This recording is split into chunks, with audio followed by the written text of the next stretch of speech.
मुझे अपना घर किसी शरीफ लोगों को किराए पर देना था, क्योंकि मैं अकेली औरत थी और भरी जवानी में ही विधवा हो गई थी। अचानक एक दिन एक बूढ़ा आदमी और एक लड़की घर देखने आए। मैंने तुरंत उन्हें घर किराए पर दे दिया। मुझे लगा कि वह बुढ़ा और लड़की बाप बेटी होंगे, मगर मैं हैरान रह गई कि जब लड़की बोली, यह मेरे बाप नहीं बल्कि मेरे पति है। मगर मुझे हर रात उस लड़की के चीखने चिल्लाने की आवाज आती और मेरी आंख खुल जाती और मैं रात भर जागती। मुझे लग रहा था कि उस लड़की पर कोई जुल्म हो रहा है। मैंने बुढ़े से छुपकर उस लड़की को अपने रूम पर बुलाया तो वह लड़की मेरे गले लगकर रोते हुए बेहोश हो गई। कुछ देर बाद उसे होश आया तो बोली, दीदी, अगर आप मेरी मदद करना चाहती हैं तो ऊपर के कमरे में कैमरा लगवा दीजिए। कैमरा लगाना तो मुश्किल था। मैंने उसे अपना मोबाइल दिया और कहा कि इससे वीडियो रिकॉर्ड कर लेना, शायद मैं तुम्हारी कुछ मदद कर सकूं। मगर अगली रात जब मैं वीडियो देखी तो मेरी चिख निकल गई, क्योंकि बुढ़ा लड़की के साथ मेरे पति राज के जाने के बाद मैं इस दुनिया में अकेली रह गई थी। रिश्तेदार भी साथ छोड़ गए थे। मैं थी और मेरी पहाड़ जैसी जिंदगी। समझ में नहीं आता था कि मैं क्या करूं। आजकल रात में कुत्ते बहुत भौंकते और उनके भौंकने की आवाज सुनकर मैं डर जाती थी। शायद जब राज थे तब भी ये कुत्ते भौंकते थे, मगर सर पर पति का साया सलामत रहे तो किसी भी चीज का डर नहीं लगता। ना ही इन कुत्तों की आवाज मुझे डराती और ना ही ये अकेलापन। अब तो एक एक लम्हा सदियों के बराबर लागता था और यूं ही आंखों में रात कट जाती थी।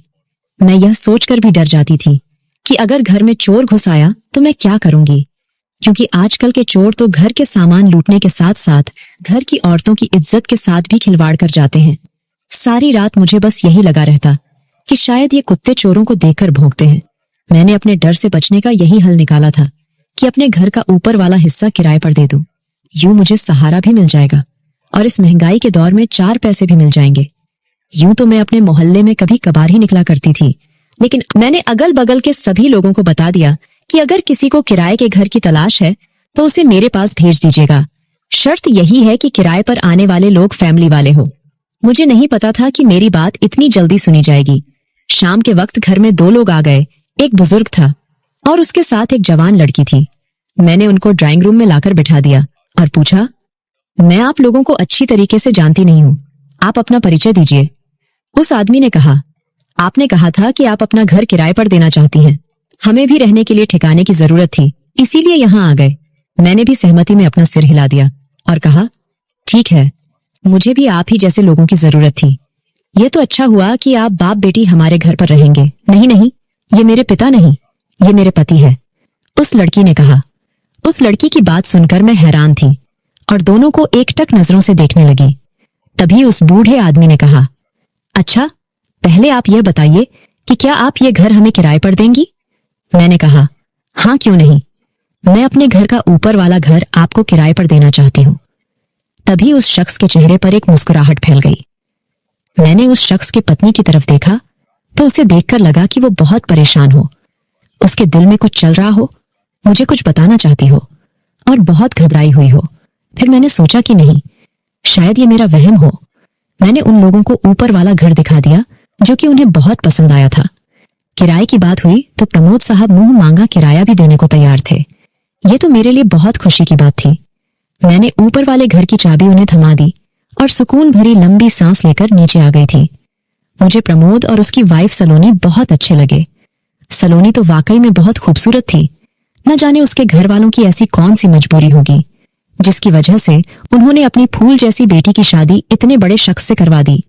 शाम हुई तो मैंने सोचा कि वो लोग आज ही तो आए हैं, आज तो उन्हें अपना घर सेट करने में ही काफी वक्त लग जाएगा, इसलिए शाम का खाना उन्हें मैं बनाकर दे देती हूँ। यही सोचकर मैं किचन में आ गई और 3 लोगों का खाना बनाने लगी। खाना बनाकर मैंने अच्छे तरीके से ट्रे सजाई और खाना लेकर ऊपर चली गई। मैंने दरवाजे पर दस्तक दी पर किसी ने दरवाजा नहीं खोला। जब दरवाजा नहीं खुला तो मैं ये सोचकर परेशान हो गई कि पता नहीं मैंने ऊपर आकर अच्छा भी किया कि नहीं। मुझे इन लोगों को इस तरह डिस्टर्ब नहीं करना चाहिए। सबकी अपनी अपनी प्राइवेसी होती है। मैं वापस लौटने ही लगी थी, तभी अचानक से दरवाजा खुल गया। सामने प्रमोद खड़ा था। उसने मेरे हाथ में खाने की थाली देखी तो कहने लगा, बहन अपने बेवजह तकलीफ की। मैं मुस्कुरा दी और बोली, नहीं नहीं, इसमें तकलीफ की कौन सी बात है, यह तो मेरा फर्ज बनता है। प्रमोद ने कहा, सलोनी खाना बनाने ही जा रही थी। मैंने कहा, उसे कह दीजिए कि आज के दिन वो आराम कर ले। वैसे वो है कहाँ? मैं जरा उससे भी मिल लूं। इतना कहते हुए मैं कमरे के अंदर दाखिल ही हुई कि अचानक प्रमोद मेरे सामने खड़ा हो गया और कहने लगा, दरअसल सलोनी सो रही है। उसके सर में तेज दर्द था। अगर अचानक उसकी नींद खुल गई तो उसकी तबीयत बिगड़ जाएगी। प्रमोद की बातों पर मैंने सर हिला दिया और वापस चली आई, लेकिन मेरे दिमाग में हजारों सवालों ने जन्म ले लिया था। मैं तो सोच में पड़ गई कि प्रमोद एक ही वक्त में कैसे अपनी बातों को बदला था। पहले तो वो कह रहा था कि सलोनी किचन में खाना बना रही है और उसके तुरंत बाद उसने कहा कि वो सो रही है। मुझे इस बात का एहसास होने लगा कि दाल में कुछ न कुछ काला तो जरूर है। मैं इसके बारे में ज्यादा सोचना नहीं चाहती थी, क्योंकि वो लोग वहां पर किराएदार के तौर पर आए थे। खाना खाने के बाद मैं सोचने लगी कि सलोनी मेरे पास जरूर आएगी और खाने के लिए मेरा शुक्रिया अदा करेगी, लेकिन ऐसा कुछ नहीं हुआ। मैंने बहुत देर तक सलोनी का इंतजार किया था, लेकिन वो नीचे नहीं आई। फिर मैं अपने कमरे में सोने चली आई। मैं सोच रही थी कि आज मुझे चोरों से डरने की कोई जरूरत नहीं। मुझे पूरा यकीन था कि आज की रात मेरी बहुत सुकून से गुजरेगी। मैंने सुकून भरी एक गहरी सांस ली और आराम से सो गई। लेकिन आधी रात मेरी आंख खुली और मैं हड्डी बढ़ाकर उठ बैठी और सोचने लगी कि मेरी आंख कैसे खुल गई। तभी मेरे कानों में किसी लड़की के चीखने चिल्लाने की आवाज आने लगी। ऐसा लग रहा था चीखने वाली लड़की बहुत तकलीफ में है। मैं बहुत डर गई थी। मैं शुरू से इतनी डरपोक नहीं थी, लेकिन जब से राज मुझे छोड़कर इस दुनिया से गए थे, मैं तो पत्तों के हिलने से भी डरने लगी थी। मैंने अपने कानों पर हाथ रख लिया था। ये आवाज थमी नहीं थी, बल्कि लम्हा दर लम्हा बढ़ती चली जा रही थी। डरते डरते मेरी पूरी रात गुजर गई। वह तब जाकर लड़की की कहीं आवाज रुकी थी। सुबह 5 बजे मुझे नींद आई तो 8 बजे मेरी नींद खुली। चाय पीने के बाद मैं बाहर में आकर बैठ गई। मैंने प्रमोद को देखा। वो सीढ़ियों से उतरकर नीचे आया। जब उसकी नजर मुझ पर पड़ी तो मैंने देखा वो बहुत घबराया हुआ था। मुझे देखकर वो हल्का सा मुस्कुराया और जल्दी से निकलकर बाहर चला गया। शायद वो मेरे सवाल से डरकर जल्दी से बाहर चला गया था। उसके हुलिये से लग रहा था जैसे वो काम के सिलसिले में बाहर गया हो। मैंने उठकर अपना नाश्ता बनाया। अब तक वो घर वापस नहीं आया था। मुझे यकीन हो गया कि वाकई में वो काम के सिलसिले में घर से बाहर गया है। मुझे ये वक्त सही लगा, क्योंकि कल से मेरी सलोनी से बात नहीं हो पाई थी। मैं उसके साथ बैठकर उसके बारे में जानना चाहती थी। इसलिए मैं जल्दी से सीढ़ियों से चढ़कर ऊपर वाले कमरे तक गई और जल्दी से दरवाजा खटखटाने लगी और इसी इंतजार में थी अभी सलोनी दरवाजा खोल देगी। मगर उसने दरवाजा नहीं खोला था और ये कोई आम बात नहीं थी। वो लड़की कल से यहाँ आई थी, मगर मैंने उसकी एक झलक भी नहीं देखी थी। मैं वापस पलटने की बजाय दोबारा फिर से दरवाजा खटखटाने लगी थी। तभी सलोनी की घबराई हुई आवाज मेरे कानों में सुनाई दी। वो कहने लगी, निधि दीदी, आप ही है ना? मैंने कहा, हाँ हाँ मैं हूं, तुम पहले दरवाजा तो खोलो। तभी मुझे सलोनी की सिसकती हुई आवाज आई। उसने कहा, दीदी मैं दरवाजा कैसे खोलूं? दरवाजा तो प्रमोद बाहर से ताला लगा कर गए हैं। मैं उसकी बात सुनकर सोच में पड़ गई। तभी मेरी नजर दरवाजे पर लटके छोटे से ताले पर पड़ी। मैंने पूछा, सलोनी, तुम्हारा पति तुम्हें बाहर से बंद करके क्यों गया है? उसने कहा, मेरा पति मुझ पर शक करता है। उसकी उम्र मुझसे ज्यादा है ना, तो उसे हर वक्त यही डर लगा रहता है कि कहीं मैं उसे धोखा ना दे दूं। मैं सलोनी की ये हालत देखकर बहुत परेशान थी। मैंने उससे पूछा, अच्छा पहले तुम ये बताओ, तुम ठीक तो हो ना? तभी उसकी दर्द भरी हंसी सुनाई दी और वो कहने लगी, मैं बिल्कुल ठीक हूं। मेरे पास दुनिया की हर चीज मौजूद है, रुपया, पैसा, कपड़े, जूते। मेरे पास हर वो एक चीज है जो मुझे चाहिए, लेकिन मैं खुश नहीं हूं। उसकी हालत देखकर मुझे बहुत ज्यादा दुख हुआ। मैंने कहा, सलोनी मैं तुम्हारे लिए क्या कर सकती हूँ? मुझे बताओ, मैं तुम्हारी मदद करना चाहती हूँ। वो बोली, मेरी मदद तो मेरे अपनों ने नहीं की, तो आप क्या करेंगी? बस आपसे यही गुजारिश है कि मेरे लिए भगवान से प्रार्थना करिएगा। मैंने कहा, हाँ क्यों नहीं। यही कहकर मैं वापस पलटने लगी। तभी सलोनी बोली, निधि दीदी, आप ये सब प्रमोद को मत बताइएगा कि आप यहां पर आई थी या मैंने आपसे कुछ भी कहा है। मैंने कहा, हाँ हाँ तुम फिक्र मत करो, ऐसा ही होगा, मैं उसे कुछ नहीं बताऊंगी। यही कहकर मैं नीचे आ गई थी। मुझे रह रहकर सलोनी के घर वालों पर गुस्सा आ रहा था कि आखिर उन्होंने ऐसा किया ही क्यों। अपनी फूल सी बच्ची की शादी एक बड़ी उम्र के मर्द से क्यों कर दी? जो अपनी सारी जिंदगी उस पर शक करते हुए गुजार देगा। शाम हुई तो प्रमोद वापस आया। वो मुझे देखकर हल्का सा मुस्कुराया और फिर ऊपर चला गया। मैं सोचने लगी, काश प्रमोद अपनी पत्नी को कमरे में बंद करके नहीं रखता तो कितना अच्छा होता। मैं भी अकेली हूं और सलोनी भी। हम दोनों की आपस में दोस्ती हो जाती, हम अपना गम भी बांट लेती। अब क्या हो सकता था। खैर, मैं अपनी रोजमर्रा के काम निपटाने लगी और फिर सोने के लिए लेट गई। आज फिर आधी रात के वक्त मेरी आंख खुल गई थी और आज भी वही वजह थी जिसने मुझे कल सोने नहीं दिया था।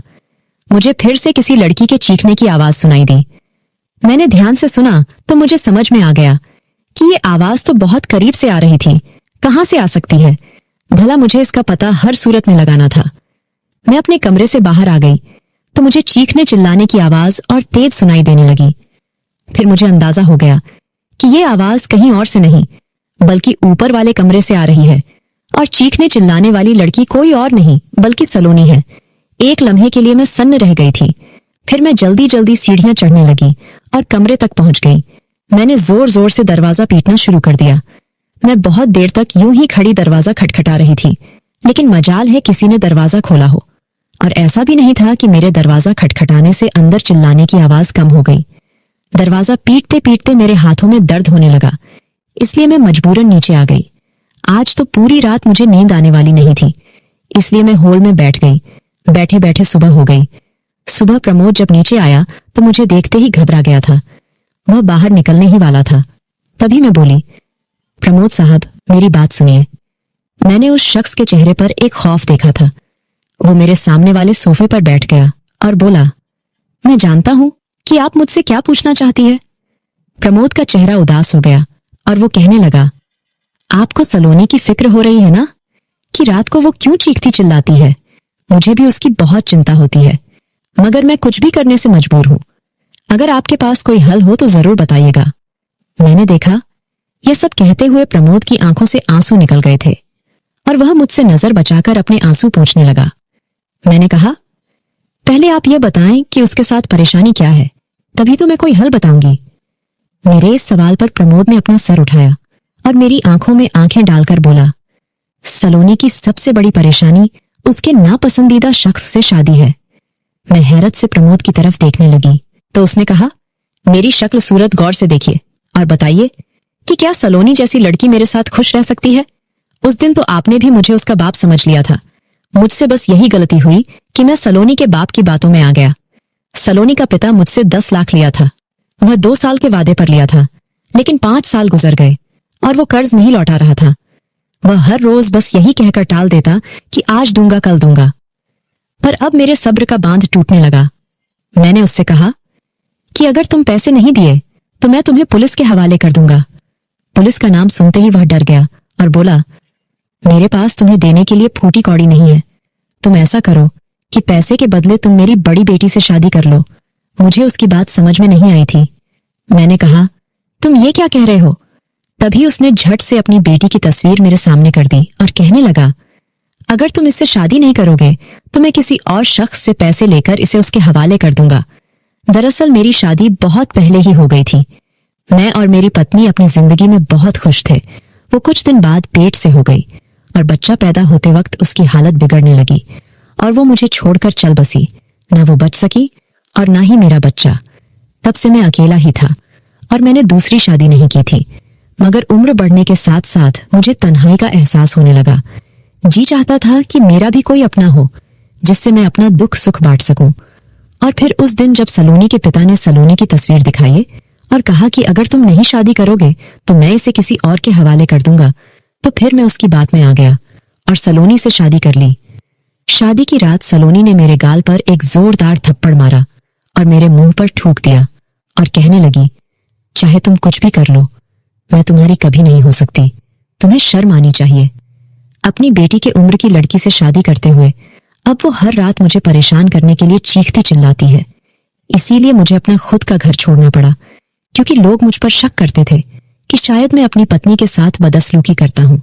मैं यूं ही घर बदलता रहता हूँ, मगर मुझे कहीं ठिकाना नहीं मिलता। लोग सलोनी की वजह से मुझे जीने नहीं देते। यह मेरा तीसरा घर है।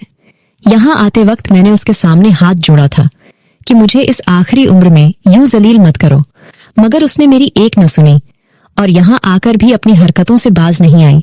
लेकिन आपको एक बात बताओ, इसमें सलोनी का भी कोई कसूर नहीं है। वो दिमाग के तौर पर बीमार हो चुकी है, उसका इलाज चल रहा है। वो लोगों को जख्मी भी कर देती है। इसीलिए मैं कहीं जाता हूं तो उसे बाहर से बंद करके जाता हूं। मैं यह सब सुनकर सोच में पड़ गई थी और मैंने बड़े गौर से प्रमोद की तरफ देखा तो उसकी तरफ देखकर यही लग रहा था कि वो सच बोल रहा है। फिर मैंने कहा, मैं आपसे एक रिक्वेस्ट करूं। उसने कहा, हाँ हाँ बोलिए। आप सलोनी को बाहर से बंद करके मत जाया करिए। मैं उससे बात करने की कोशिश करूंगी, हो सकता है कि उसकी हालत में कोई सुधार आए। प्रमोद मेरी बातों से परेशान हो गया और कहने लगा, आप ये सब इसलिए कह रही हैं क्योंकि आपको उसकी हालत का अंदाजा नहीं।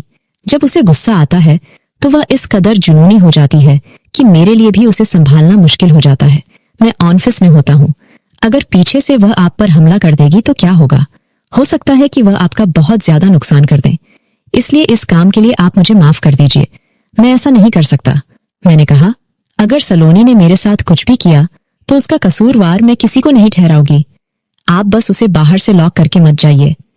प्रमोद बड़े गौर से मेरी तरफ देखने लगा और फिर उसने अपनी जेब से चाबी निकालकर मुझे थमा दी और कहने लगा, आप होशियार रहिएगा। जैसे ही आपको महसूस हो कि सलोनी को गुस्सा आ रहा है तो तुरंत घर से बाहर निकल जाएगा। मैंने सिर हिला दिया तो वो उठकर चला गया। मैं तो बस यही सोच सोचकर परेशान हो रही थी कि आखिर सच कौन बोल रहा है। मैं ऊपर गई और कमरे का ताला खोलकर अंदर गई तो देखा सलोनी सोफे पर बैठी हुई किसी गहरी सोच में थी और बार बार अपने आंसू पोंछ रही थी। वो अचानक मुझे देखकर घबरा गई और कहने लगी, आपने तो मेरी जान ही निकाल दी थी, पर यह सब कैसे हो गया? आप यहां पर कैसे आ गई? आपको चाबी कैसे मिली? मैंने कहा, बस ये तुम्हारी निधि दीदी का कमाल है। सलोनी रोने लगी और उठकर मेरे गले लग गई। उसने कहा, दीदी मुझे बहुत दिनों से किसी ऐसे कंधे की तलाश थी जिस पर मैं सर रखकर रो सकती। मैंने कहा, अब तुम्हें रोने की जरूरत नहीं, मैं तुम्हारे साथ हूं। आज मैं तुमसे एक जरूरी बात पूछने आई हूं। सलोनी, पहले तुम मुझे यह बताओ कि तुम रात के वक्त तुम चीखने क्यों लगती हो? यह सच था कि मैंने प्रमोद की बातों पर भरोसा कर लिया था, लेकिन मैं सलोनी की भी कहानी सुनना चाहती थी। मुझे यह था कि प्रमोद ने कहीं मुझे पागल न बनाया हो। वो घबराई हुई थी, कहने लगी, नहीं, मैं तो नहीं चीखती, मुझे क्या जरूरत है? मैं तो अपनी जिंदगी में बहुत खुश हूं। प्रमोद मेरा बहुत ख्याल रखते हैं। मैं उस लड़की की बात सुनकर हैरान रह गई। उसने अचानक ही काया पलटी थी। कल तो ये कुछ और कह रही थी। फिर उसने कहा, आप मुझे अपना घर दिखाइए कि आपने अपने कमरे की कैसी सजावट की है। मैंने कहा, ठीक है, चलो दिखाते हैं। मैं सलोनी को अपने साथ नीचे लेकर आई। नीचे आते ही सलोनी ने अपना बाजू मेरे सामने कर दिया। उस पर जले का निशान था। मैं डर गई और उससे पूछा, ये क्या है? तो वो कहने लगी, मैंने जो कुछ भी कल आपसे बातें की, न जाने कैसे मेरे पति ने सुन ली। शायद वो कमरे में कोई रिकॉर्डिंग लगाकर रखा है। वो मुझ पर बहुत गहरी निगाह रखा है। इसीलिए मैंने ऊपर आपसे झूठ कहा कि मैं बहुत खुश हूं, जबकि ऐसा कुछ भी नहीं है। मेरा बुढ़ा पति मुझ पर बहुत जुल्म करता है। यह जो रात रात भर मैं चीखती रहती हूं ना, ये बेवजह नहीं है। अगर आप अपनी आंखों से देख ले कि मुझ पर क्या गुजरती है तो आप बेहोश हो जाएंगी। आप कैमरा मंगवाकर ऊपर वाले कमरे में लगवा दे। जब कैमरे का मंजर रिकॉर्ड हो जाएगा तो वो सब आप पुलिस को दिखाएंगी तो मेरे मुजरिम को सजा मिल जाएगी और मैं आजाद हो जाऊंगी। मैंने कहा, ठीक है, मैं कुछ ना कुछ करती हूँ। सच तो यह था कि मैं इन दोनों पति पत्नी की बातों में फंस कर रह गई थी। मुझे तो दोनों ही के ही बातों पर यकीन आ जाता था, पर सच तक पहुंचने का एक ही हल था और वह था कि मैं सच में ऊपर वाले कमरे में कैमरा लगवा दूं। मैंने कैमरे के लिए किसी से कह दिया था। हर रात ऊपर वाले कमरे से चीखने की आवाज आती और सुबह प्रमोद मेरे सामने रो रो कर अपना दुखड़ा बयान करता और दिन के समय सलोनी मेरे सामने आकर रोती और कहती, मुझ पर जुल्म बढ़ता चला जा रहा। मैं सलोनी का दिल बहलाने के लिए अपनी साड़ी, अपना मेकअप, कपड़ा, गहना सब कुछ दिखाती और उससे बातें करती ताकि किसी भी तरह उसका दिल बहल जाए और वो मेरे साथ खुश रहे। मुझे इन दोनों पति पत्नी की बहुत फिक्र होती। मैं चाहती कि अगर प्रमोद मुजरिम है तो उसे जल्द से जल्द सजा मिल जाए और अगर सलोनी बीमार है तो उसका इलाज हो जाए। कैमरा आने में अभी एक दिन बाकी था। आज शाम मैंने खीर बनाया तो सोचा सलोनी को दे आओ। यही सोचकर मैं सीढ़ियों से चढ़कर खीर देने गई। तभी सलोनी की आवाज मेरे कानों तक आई। वो किसी से कह रही थी, आज तुम पूरी तैयारी के साथ आना। वो कमजोर है, उसे काबू करना आसान है। मैं यह बात सुनकर उल्टे कदमों लौट आई थी। अब मेरे सामने सलोनी का किरदार एक सवालिया निशान बनकर रह गया। शायद सलोनी गलत है। वह हर रात अपने किसी आशिक को बुलाती और प्रमोद को काबू कर लेती। क्या पता बांधकर भी रखती हो और फिर जानबूझकर चीखती हो ताकि लोग प्रमोद को गलत समझे और वह अपनी मनमानी करती रहे। कैमरा आने में तो अभी देर थी, इसीलिए मैंने अपने एक दोस्त लेडीज कांस्टेबल को फोन किया और यहाँ का सारा माजरा बता दिया। मैंने उनसे कहा कि रात के वक्त मुझे तुम्हारी और तुम्हारी टीम की जरूरत है। तुम जरूर आ जाना, लेकिन बहुत होशियारी से आना। उसने कहा, ठीक है, तुम बेफिक्र रहो। मैं रात का खाना खाकर अपने दोस्त का इंतजार करने लगी। फिर ना जाने क्या हुआ कि मेरी आंख लग गई। आंख खुली तो मैं अस्पताल में थी। मैंने अपने आसपास हैरत से देखा तो मेरी दोस्त मेरे सामने खड़ी थी। मैंने उससे पूछा, रोशनी, मैं यहां कैसे आई? वह हंस दी और बोली, निधि, तुम बहुत बड़ा कारनामा करके आई हो। कुछ दिनों से हमें शिकायत मिल रही थी कि कोई गिरोह बड़ी चालाकी से लोगों के घर में चोरी कर रहे हैं। कल रात तुम्हारी वजह से वो गैंग हमारे हाथ लग गई। मैंने कहा, वो कैसे? पुलिस कांस्टेबल रोशनी ने बताया, निधि जो तुम्हारे घर किराएदार रहते थे उसी गैंग का हिस्सा थे। उनका तरीका यही है कि वह बेसहारा औरतों के घर किसी न किसी बहाने घुस जाते हैं और उन्हें अपने जाल में फंसाने की कोशिश करते। पति पत्नी के ऊपर इल्जाम लगाता और पत्नी पति के ऊपर। यूं औरतें उनकी जाल में फंसकर बाकी सब कुछ भूल जाती थी। तुम्हारे साथ भी उन्होंने ऐसा ही किया। तुमने खुद सलोनी को घर की एक एक चीज दिखाई। तुमने उसे अपने जेवरात भी दिखा दिए।